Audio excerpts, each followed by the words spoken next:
Welcome to Freaky Fauna Friday, where every Friday we take a little time and explore some of the freaks of nature from around the planet we cherish so deeply.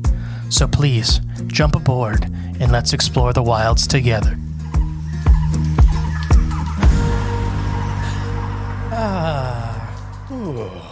It's finally cold.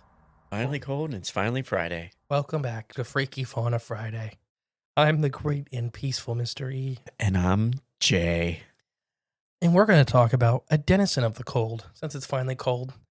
As you're from Northwest Ohio like we are, every time we get one snowstorm for the start off the season, people post like, look at this dog walking down the street. It's always a picture of this animal. Oh, I thought you were going to say everyone just forgets how to drive. They do. Every first snow. Every year. No, it's the polar bear. Ah, the polar bear. There's been a lot of bears on this list, actually, on Freaky Fauna for the last year and a half. Okay. Yeah, we did the black bear. We did the grizzly bear. And the polar bear. Now the polar bear. Wow. I don't think we've done pandas because I have strong feelings about pandas. Okay. We'll save those for another episode. It'll be a panda episode. We'll save it for the panda episode. No, pandas are just odd animals. It's just one of our... Oh, yes, they are. But the polar bear is one of our hometown animals, kind of. Yeah, it is. The college here, it's their symbol. Polar bears are very, very fascinating. They are terrifying. Yeah, they're big, scary creatures. They are the largest current living land carnivore. Okay. Even though they are semi-aquatic and they get most of their food either on ice sheets or they'll actually dive. There's been witnesses of them hunting beluga whales, narwhals, and even sometimes juvenile like fin whales and stuff like that will get trapped in the ice. Dang. And so we don't know. Here's the thing with those. We can talk about that. So fin whales, juveniles, we're talking babies, which are still massive animals. We think it's because they're near exhaustion. Okay. Because they'll get stuck in an ice pack. It's what it's called. So these whales, when they're migrating through these coves and these massive, massive ocean valleys, the ice on top will get packed. Okay. So they have to find holes to breathe out of. Right. So it's kind of a guess. So when you're traveling with babies, most of the time they'll leave the baby on an open hole. They'll go see as far as they can and see if we can find another hole. And if they do, they'll come back and get the baby. If not, they'll have to stay there and wait the ice to shift around again. So sometimes we think that there is absolute exhaustion there. So the polar bear will take that, that chance to grab that animal. Get its exhausted whale baby. Mm-hmm. Dang. But yeah, so the last true hypercarnivore. So what do you know what word hypercarnivore means? I'm assuming they only strictly just eat meat and that's it. Now you would be right in assuming that, but that's actually not what it means. It's a weird term. It's 70 to 80% of the diet is meat based. Okay, so almost all. Which carnivores is like more than 50%. It's weird. Right. Though it's tricks you a little bit more. Like when you look at wolves being carnivores, they have a heavy plant diet as well. Okay. With like berries, like wolves take a heavy advantage in the wild of every like berry bush and stuff like that. And so why wouldn't they just be an omnivore? Because they're still leaning much more heavily towards the meat side of it. Right. So omnivores are much more like, think of it like the 50-50. Because even horses are herbivore. They'll eat bones and they'll eat, chicks and birds when they can get them and snakes. But they're going to lean much more towards the plant diet. So hypercarnivore is just saying the exact opposite. Like they're pretty much exclusive. And polar bear's diet is 90, 95, maybe even 100% carnivore. We do, around the edges of the range where it can kind of get funny. We don't know a lot about if they're eating berries and stuff like that because then they start competing with like grizzlies. Right. Pretty much as soon as the plants start growing, the grizzlies are there. But the largest bear in the world and the Arctic's top predator. Polar bears are a powerful symbol of strength and endurance of the Arctic. At least 2/3 of the world's polar bear population lives in the Canadian territories, giving Canadians a special relationship and responsibility for these bears. The polar bear's Latin name, Ursus maritimus, means sea bear. Is an adapt name for this majestic species, which spends much of its life in or around the ocean and primarily on sea ice. As a result of the ice melts, more and more polar bears can be found resting along the Arctic coastline.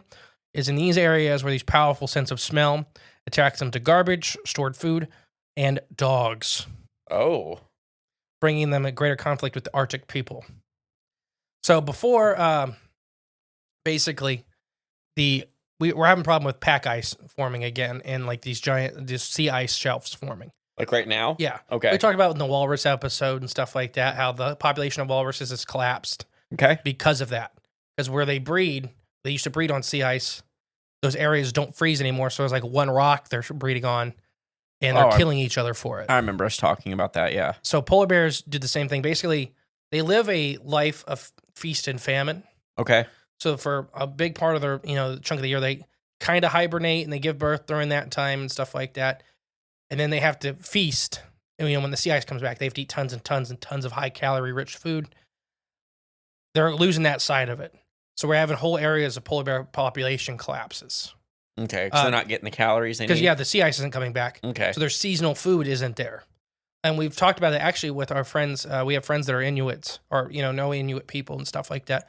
And there's Inuit tribes in Alaska suffering the same blow because that seasonal food isn't coming back anymore. They're not able to get over the sea ice and hunt and fish and stuff like that. The Inuit name for them is the Nenquick is the best way I can pronounce it. And there's cryptids from the Chris of Corn podcast. There are cryptids that are like have another word and then Nenquick. Oh, okay. So it means I've heard every translation from great predator to the king to, polar bear. It means polar bear, that specifically. But when you add different words, there's, cryptids or paranormal beings associated. Right. Like the great bear spirit and stuff like that. But yeah. You read anything else? Any questions so far? Not so far. I don't have any yet. So these are the Arctic's top predators. So, what's Arctic mean? What's Antarctic mean? Correct. So Arctic means polar bears live there. So we got Arctic is North Pole. And Antarctic, no polar bears. Antarctic, that's what that means. So there you go. Yep, bear or no bear? Bear, no bear. So like I said, most of the populations that are still standing are in Canada, and these are actually the southern populations of polar bears. Ooh, there's a question I did have, actually. If 2/3 live in Canada, where's the other third roughly living? Everything from the Bering Straits, so Alaska and Russia, to most of the northern Russian populations are unknown due to commercial exploitation of resources, pollution, and overhunting of these bears. Like their population numbers are unnknown? Or? Yeah, we don't know how many are left. Or is there like a subspecies? No, there are subspecies of these guys. They range a huge territory. But yeah, their whole areas are very, very low. Not classified as extinct yet. They're just classified as unsearched, I guess, is the best way to say it. I was going to say, is it because the Barrett Straits is another big population, which is, like around Iceland. Okay. Oh, no, sorry. No. Iceland's the other way. Iceland. Bering Straits were Alaska and Russia. The Barretts. Barrett Straits. Well, there we go. Bering Straits is Alaska, Russia. Okay, the Barrett Straits. It's literally the exact opposite side of the Arctic. Yeah, I was going to say, that's very confusing. Yeah, like if you cut over the middle. But yeah, mostly Canada and Alaska. All the way down, like the Hudson Bay and all kinds of stuff. But yeah, so there's not many of them left. How many do you think are left, if you had to guess? 2,000. There's more than that. We think it's around between 22,000 and 31,000. Okay. But over 50% of the population is in collapse stage. That's they are starving. That's not good. And you do not want the biggest predator on the planet really hungry. Oh, gotcha. Yeah. No, we don't want that. But yeah, so I'll keep going. But yeah, so mostly those areas. Like I said, Russia is pretty unknown. Greenland is pretty unknown. There are still some bears there. There's a tiny population on a couple of like the islands, like the Norwegian Bay, Lancaster Sound, the Cane Basin has a good population of the bears left. But yeah, World Wildlife Foundation has a good like map of what we know about it. Do we have any polar bears in zoos around us? Yeah, I know. I know Toledo has them. I think Columbus has them. As far as I know, they do well in zoos. As far as most bear species do, being highly adaptable. I feel like I remember seeing one once, but I just cannot put my finger on it. Which place had it? But I feel like I remember seeing them swim around and jumping in the water at the zoo because they are gigantic. I mean, that's the one thing that my biggest memory of him because it was swimming in a tank You know, it has like the glass you can kind of go up to, Mhm. but it was swam right by us, and it was just a huge, huge bear. So on average, these guys are going to be like 9 feet long. So they're standing up there, maybe 9, 10 feet tall for really big ones, 1,000 to like 1,500 pounds. The world record was a male bear shot with an official weight of 2,209 pounds, and he stood 12.5 feet tall on his hind Dang. legs. There are bears reported in Alaska, Canada, and some of the smaller islands that stagger this number. Okay. Maybe 13.5 foot tall, and they'd probably be pushing 3,000 pounds. Hmm. And we think before the 1940s, there was probably bigger bears. It was better populations of, basically, at the end of whaling, we've talked about this a lot, they started targeting seals. When they were getting ready, because they've killed most of the whales, Mm-hmm. so they were having trouble finding whales, so they started targeting seals to start melting down for oil.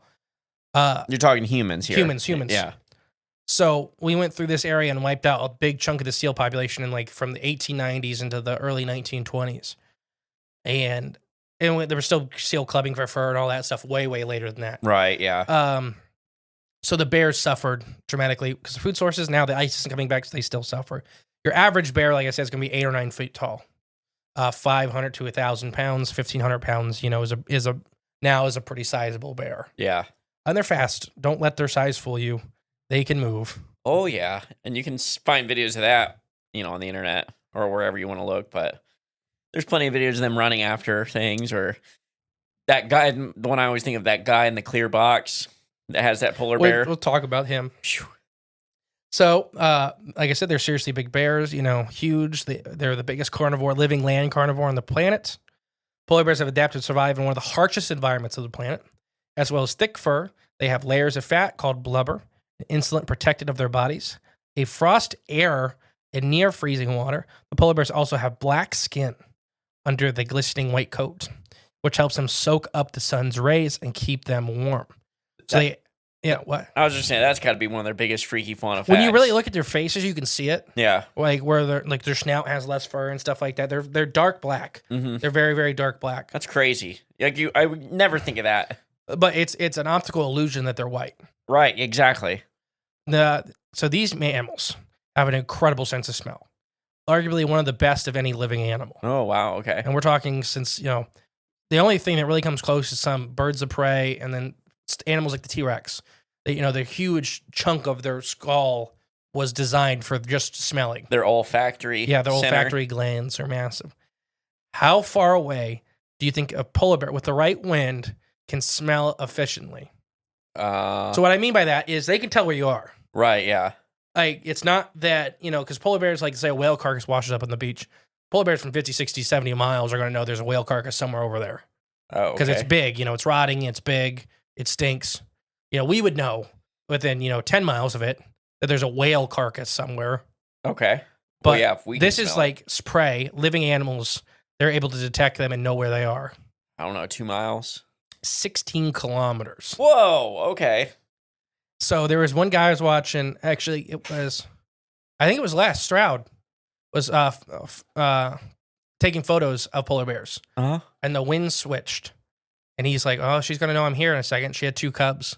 And he, 10 seconds after he said that, she went, looked straight up in the air, and she turned and was staring right at where he was hidden. That's nuts. And she was just staring. And he's like, oh, she knows I'm here. She can't see me, but she knows we are sitting here in this little hidey hole. And he's like, well, we got to decide we got to see what she's going to do. Yeah. And she looks over, and then he stands up because he's like, well, she knows we're here. And when he stood up, she turned tail and ran with her cubs. And he's like, the only reason you probably do that is because of how young her cubs are. Yeah. It wasn't worth the risk to her. Right, yeah. But he's like, that could play out very, very differently. If she's by herself. Or if it's a male. Or he or she was hungry. Yeah. So despite their bulky size, polar bears are extremely good swimmers. Okay. Like I said, hunting beluga whales and such. So they are good. They're really good. They've been spotted over 100 kilometers offshore. Dang. Not struggling. Dang. They are swimming places. They comfortably swim around 10 kilometers an hour. They have slightly webbed paws that act like giant paddles. Imagine being 100. So I don't know the kilometer conversion for miles. I'm not 100% sure either. Maybe you should look it up. 100 kilometers to miles. But you imagine being 100 kilometers offshore, like fishing in the open ocean. And seeing a freaking bear. But he's just going. And they can dive. They're really, really great divers. 100 kilometers is approximately 62 miles. So it's us to Columbus off the shore. That's crazy. Yeah. That is nuts. A bear. So although they are good swimmers, polar bears aren't quick enough to reliably catch seals in the open water. Instead, they depend on their hunting platforms. They wait near seal breathing holes for the ice edge for the seals to surface, and they snatch them up. That would be the and worst. It's the same thing a lot of Inuits do and northern tribes. You have to sit, and sometimes you'll sit for 10 or 12 hours. Just waiting. And these polar bears will be patient. Polar bears are also able to smell through 4 feet of ice. That just doesn't even make sense. So sometimes seals, the ice will get so thick, seals will actually build dens underneath the ice. Yeah. The polar bears will run up, use their weight, and crash through the ice to grab them. That's insane. Yeah. So did you know polar bears' fur isn't white, like we said? It's actually transparent with hollow cores and it reflects sunlight. So it's an optical illusion. Okay. It's like crystals.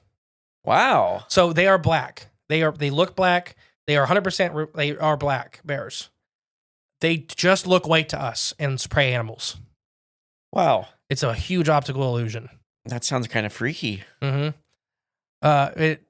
This trick works especially well for hunting seals and other land animals like caribou and people. Female bears give birth to their cubs in snow dens in November and December, where their families are protected from the harsh Arctic environments. At birth, the cubs are only about 30 centimeters long and weigh about half a kilogram, about the same as a guinea pig. As you said, it's tiny. So polar bears are born about the size of a guinea pig. That's kind of crazy. So the polar bear family emerged from their den for up to 5 months later. The cubs will stay with their mothers for up to 2 years, during which they learn the skills they need to survive in the Arctic. So they're very, very good moms. Now, male polar bears will kill cubs to put the mom back in heat. So that's why some of the Nat Geo shows and stuff like that, they'll freak out. Like they'll fight. It's crazy to watch 2 polar bears fight. Dang, I just thought they gave each other a bottle of Coke. Yeah. That's when they don't have kids. That's the meeting. Oh, that's just when Santa's around? Mm-hmm. Okay. That's the working polar bear. Oh, okay. So here's something I don't agree with. The red list. They are red listed, but only as vulnerable. I highly believe they should be listed as endangered. Maybe they know something we don't. Mostly because their population has been on the decline for the last 6 decades. Where we've been looking. Well, yeah. No, it's like I said, the hugest impact is the ice sheets. Baby bears, unfortunately, are drowning, trying to follow mom to hunting grounds. Right. A lot's changed. Bears are fighting over territories. Polar bears are coming in a lot more contact with grizzly bears. On a 1-on-1 fight, they do win. They don't compete well. By that I mean, in a fight to the death, a polar bear will probably always win against a grizzly. Grizzly bears are much more adaptable to food sources. Mm-hmm. They do not care what they're eating. They're eating rotten meat. They do not care fresh meat. They're capable hunters just as much as scavengers. They'll eat tons of plants. They'll eat pine cones. They'll eat pine needles. Mm-hmm. Polar bears can't do that. Their guts are hyper specialized for meat specifically fish and blubber. Okay. So they want a lot of they want fish proteins and they want high fatty mammals. Okay. So we look at stuff like great white sharks are about the same thing. They're highly picky in their diet because their guts are specially designed for certain things. They can't eat everything. When unlike the grizzlies, they don't care. They really don't care what they're eating. So yeah, these guys, or like I said, are only listed as vulnerable. I personally believe they should be listed as endangered, mostly because they get more protection rights once they're listed as endangered. And that's probably what's keeping them from being listed as endangered, because there are resources in these areas that people really, really want. Now, last little one for you, and then I got a little story for you that's kind of sad. Is these are the only animal on the planet that always 100% of the time view people as food. Okay. Now, what I mean by this, I'm going to be very specific. Lions and wolves and all these animals that eat people, right? Right. It's very dependent on the animal, whether it's looking at human as food. A lot of lions are terrified of people. Lions have this, the predators aren't dumb. So we talk about with wolves and mountain lions in the UP of Michigan and stuff like that. When they see you, they turn the other way. They do not want to be around people. Right. Polar bears aren't like that. Whether they, like I said, the mom left, and that wasn't because she didn't view the guy as a potential food source. she was taking priority over babies first. Right. Polar bears always view people as food. They are hyper carnivores. Their resources are very, very scarce, and they will eat you. So you talked about the guy in the glass. Yeah. So that guy, I'm just going to tell it to you like you don't know, but That's right. yeah, he was doing, what was it, a nature documentary or something? He was doing it for himself. It was just for himself? Yeah.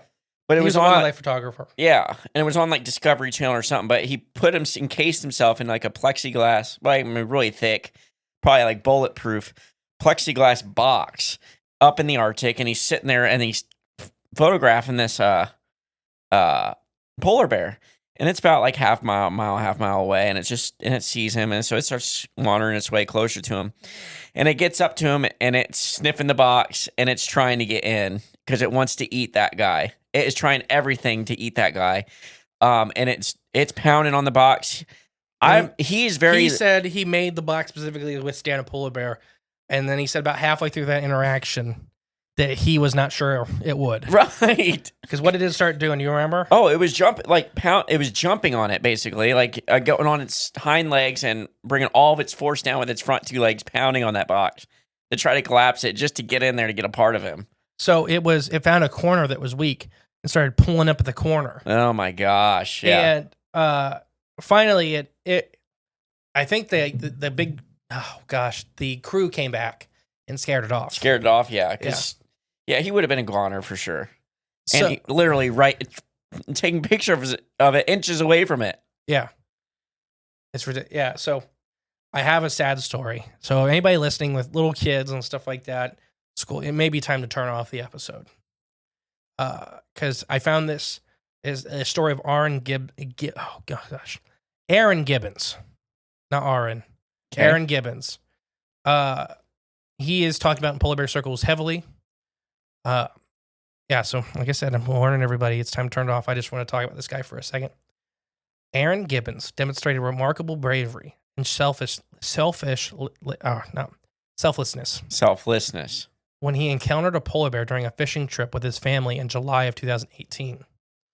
As the bear approached, Gibbons instinctively placed himself between the predator and his children, insisting that they ran to safety aboard the ship. Despite the imminent danger, Gibbons stood his ground and he sacrificed his own life to save his kids. His courage exemplifies the deep love and the instinctual protection parents have for their children, even facing perils. So he's used to talk about the dangers of polar bears now that they're running in with people a lot more. Mm-hmm. It's actually in Russia and some parts of Canada, it's getting to be a real issue with the villages. These polar bears aren't dumb, but they're hungry. Yeah. But this guy literally was fighting this polar bear with a pocket knife That's insane. to save his kids, and he did save his kids and his wife. Well, that's good. But you imagine having to stand down an adult male polar bear, and all you have is a pocket knife. Sometimes you gotta do what you gotta do. Yeah, and I mean, he did lose his life, but his story is used because people are getting really comfortable. So there's a lot of warnings in some of these Arctic communities because people are getting too comfortable with the polar bears. Like seeing them and not knowing that actual fear or respect to show them. Yeah. Yeah. And they will just turn and eat you. Yeah. They eat people. They do eat people. Yes, they do. So didn't want to get too dark, but I just want to show that it is getting to be a problem. Russia, there's a town that was having a problem with one that would just break into a house and start eating dogs, cats, people. Jeez, that's awful. And then there's that mysterious polar bear, and I still can't find out what happened to it. So there was a polar bear in Russia that had 23 spray painted on it in black. Mm-hmm. Nobody knows how or why. An adult male polar bear had spray painted the number 20. Somebody spray painted the number 23 on the side of it. Like that movie, The Number 23? I don't know. But they were like, so a lot of the locals thought it was part of a research project, something like that. Well, the bear couldn't hunt then because its camouflage was broken. Right. Because it had a big black 23 on the side of it. So it got really dangerous. It was coming into villages and like eating dogs and stuff like that because it couldn't hunt. Jeez. So they were really upset at whoever spray painted 23 on the side of this thing. Yeah. Because it drove it mad. But yeah, polar bears. Yeah, polar bears. And they need our protection. Largest land carnivore. Yeah. So, yeah, let's protect some polar bears. Give them the respect they deserve. All right. I've been the great and peaceful Mr. E. And I've been Jay. Catch you next week, guys. Bye. Bye. Thank you for listening to Freaky Fauna Friday. If you want to help the podcast grow, remember to share and give it a 5-star review.